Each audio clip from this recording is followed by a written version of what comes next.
오늘은 선생님이 미리 여러분이 공부할 내용을 동영상으로 올려준다고 이야기를 했습니다. 그래서 선생님이 지난 시간에 사회시간에 배운 내용에 이어서 여러분에게 알려줄 내용을 준비했습니다. 함께 들어보겠습니다. 먼저 지난 시간에 공부했던 내용을 복습을 해볼까요? 오늘은 먼저 지난 시간에 공부했던 내용을 복습하고 들어가도록 하겠습니다. 지난 시간에 스님과 함께 청동기 시대의 생활 모습에 대해서 함께 공부를 했었습니다. 먼저 청동기 시대의 유물을 한번 생각해 봅시다. 청동기 시대의 대표적인 유물을 들려고 하면은 우리가 당연히 청동기로 만들어진 여러 가지 유물들을 볼 수가 있습니다. 그 첫 번째로 여러분이 보았던 유물들 중에 기억나는 것들을 한번 생각해 보면, 먼저 청동 거울이 있었죠. 두 번째는 비파형 청동검이 있었습니다. 세 번째는 반달 돌칼이 있었죠. 네 번째는 민무늬 토기가 있었습니다.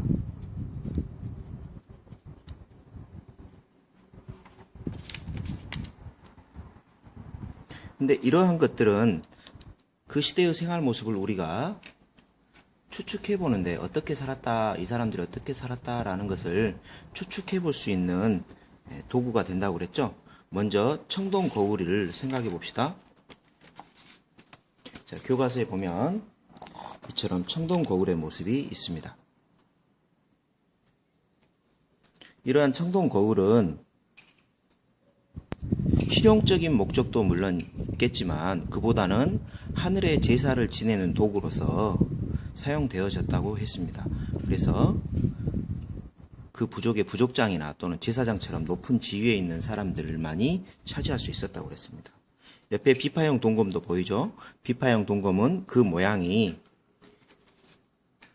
비파라는 악기의 모양을 닮아서 비파형 동검이라고 한다고 했습니다. 비파라는 악기는 마치 기타처럼 생긴 악기라고 했죠. 다음 책에 보면 반달 돌칼의 모습이 보입니다. 그리고 반달 돌칼을 사용하는 모습도 사진으로 나타나 있죠. 그리고 민무늬 토기가 보입니다. 자, 반달 돌칼과 민무늬 토기는 청동기 시대의 사람들이 농사를 짓고 살았다는 것을 보여준다고 했습니다. 이러한 것들은 모두 농사의 도구라고 했습니다. 자, 그런데 청동 거울과 비파형 동검은 청동검은 아무나 가질 수 있는 도구가 아니라고 그랬죠. 이러한 것들은 워낙 귀한 도구이기 때문에 그 부족의 높은 신분에 있는 지배자들 또는 이 지배자에 해당되는 사람들에는 추장이나 또는 그 부족에서 제사를 지내는 제사장과 같은 사람들이 아마 그 무리의 대표자인 사람들이 가지고 있었을 것이다 라고 추측해 볼 수 있습니다. 그러나 반달 돌칼이나 민무늬 토기처럼 이러한 생활 도구들은 일반 백성들도 가질 수 있었을 겁니다. 그런데 위에 있는 이런 청동 도구들은 워낙 귀한 것이기 때문에 지배자들밖에 가질 수 없었고, 그러면 일반 다스림을 받는 사람들은 어떤 도구들을 이용했을까요? 그렇습니다. 과거 신석기 시대에 간석기 시대부터 계속 사용되어져 오던 돌로 된 도구들을 계속해서 사용하였습니다.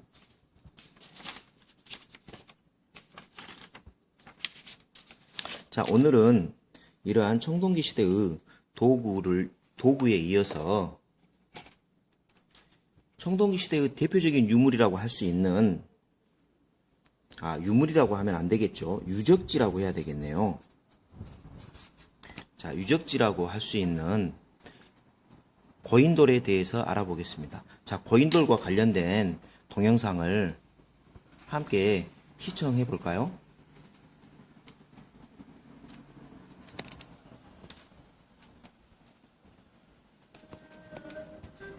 여러분은 고인돌이라는 말을 들어본 적이 있거나 직접 고인돌을 본 경험이 있나요?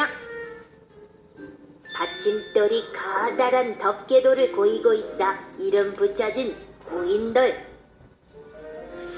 과연 이 거대한 돌덩이의 정체는 무엇일까요? 고인돌의 비밀은 고인돌 밑에서 사람의 뼈와 청동기, 석기, 토기 등 청동기 시대의 유물들이 발견되면서 밝혀졌는데요. 대부분의 고인돌은 바로 청동기 시대의 무덤이었습니다.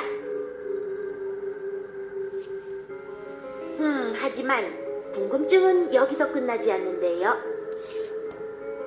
고인돌 중 규모가 큰 것은 덮개돌 무게만 해도 약 50톤, 총 길이는 약 7m에 이르는데 과연 이 거대한 고인돌의 주인은 누구였을까 하는 것이죠. 그럼 하나씩 추리를 해볼까요? 먼저 기술과 도구가 발달하지 않았던 청동기 시대에 이 거대한 돌을 운반해서 고인돌을 만드는 것은 매우 어려운 일이었을 텐데요. 그렇기 때문에 사람의 힘만으로 돌을 운반하려면 분명 수많은 사람들이 필요했을 것입니다. 자, 그럼 당시에 수많은 마을 사람들을 동원할 수 있었던 사람은 누구였을까요? 그렇죠. 바로 당시 그 마을의 지배자였을 것입니다. 고인돌은 청동기와 마찬가지로 청동기 시대의 지배자와 관련 있는 유적이었던 것이죠. 어떤가요? 이제 고인돌에 대한 궁금증이 좀 풀렸나요? 우리나라는 세계적으로 고인돌이 가장 많이 남아있는 곳입니다. 특히 전라북도 고창, 전라남도 화순, 인천광역시 강화군의 고인돌은 세계문화유산으로 등재되어 세계 최고의 고인돌 유적으로 인정받고 있답니다. 이번 주말 직접 고인돌 유적을 방문해서 청동기 시대 사람들의 숨결을 느껴보는 것은 어떨까요?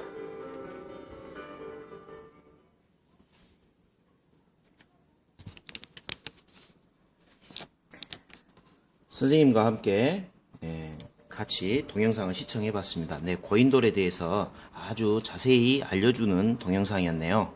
자, 고인돌에 우리가 고인돌을 보면서 알 수 있는 중요한 사실이 어떤 것이 있었다고 그랬습니까?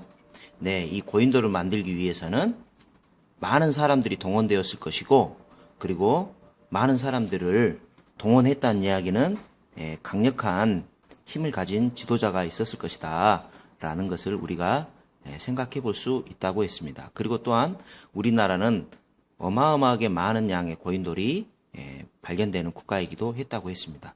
자, 그러면 이런 청동기 시대에 많은 사람들을 동원하기 시작하는 이런 지배자들이 등장하면서 나중엔 결국에는 어떤 결과가 발생했을까요? 네, 그렇습니다. 국가가 탄생하기 시작했습니다. 자, 국가의 탄생과 관련된 동영상을 선생님과 함께 시청해 보도록 하겠습니다. 자,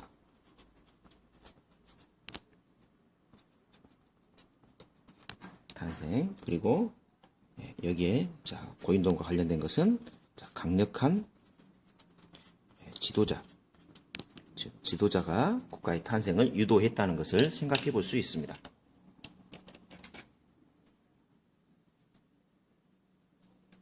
자, 국가의 탄생과 관련된 동영상을 선생님과 함께 보도록 하겠습니다. 화면이 좀 흔들리죠? 예.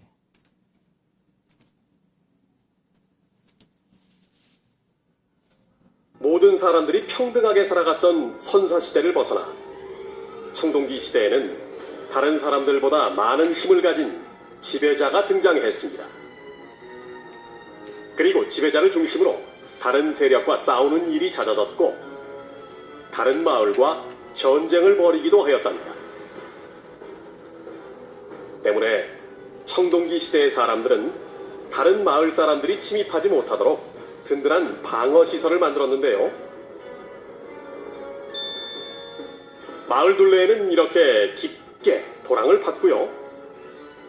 또 나무를 세우고 울타리를 쳐서 성벽을 만들었답니다. 한편 마을 간의 전쟁이 일어났을 때 전쟁에서 이긴 마을은 진 마을 사람들의 식량과 재물을 빼앗고 그 마을을 차지했습니다.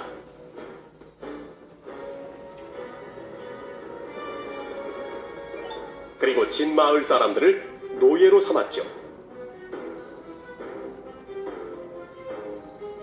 전쟁의 결과 지배자의 세력은 하루가 다르게 점점 더 커지게 되었습니다. 그리고 마침내 힘을 가진 지배자를 중심으로 국가가 세워지게 되었는데요. 이렇게 해서 청동기 시대에 우리나라에 최초로 세워진 국가가 바로 고조선입니다.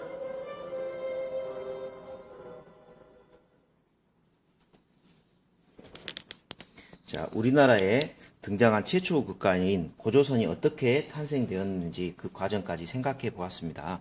자, 동영상을 보면서 잘 알아봤죠? 자, 그러면 마지막으로 선생님과 함께 고조선 시대의 생활 모습을 정리해 보도록 하겠습니다. 여러분 교과서에 있는 그림을 보면서 한번 생각해 볼까요? 먼저 주택의 모습이 거주지의 모습이 신석기의 모습과는 많이 달라져 있죠? 그리고 이것에 보면 이렇게 무리를 지어서 검수를 연마하는 사람들이 보이고요. 또 이쪽에 보면 청동기를 제작하고 있는 사람들의 모습도 보입니다. 또한 마을 주변으로 둘러쳐져 있는 깊은 수로로 쌓여있는 나무, 목책과 그리고 수로가 보입니까? 이런 수로를 어려운 말로는 해자라고도 합니다. 이런 해자와 목책은 외부 적들이 침입하는 것을 막기 위한 용도였겠죠. 그리고 이쪽에 보면 지배자가 제사장인 모양입니다. 아마 하늘에 제사를 지내고 있는 모습이 보이죠. 또한 주변에 이렇게 농사를 짓고 있는 모습도 보입니다. 농토가 보이죠, 멀리. 그리고 이곳에 보면 농사를 짓는 모습들도 보입니다. 또한 한쪽에 보면 가축을 가두어서 기르고 있는 모습도 보입니다. 청동기 시대의 대표적인 특징은, 가장 중요한 특징은 아마 이렇게 지배자와 지배를 받는 사람들이 등장했다는 것이고, 이로 인해서 국가가 탄생했다는 것일 겁니다. 이 주변에는 고인돌도 보여야 되는데 고인돌이 보이지 않네요. 고인돌도 보여줬으면 좋겠습니다. 그런데 위쪽에 보니 이렇게 고인돌의 모습이 보입니다. 자, 이상으로 청동기 시대의 모습을 함께 공부해 보았습니다.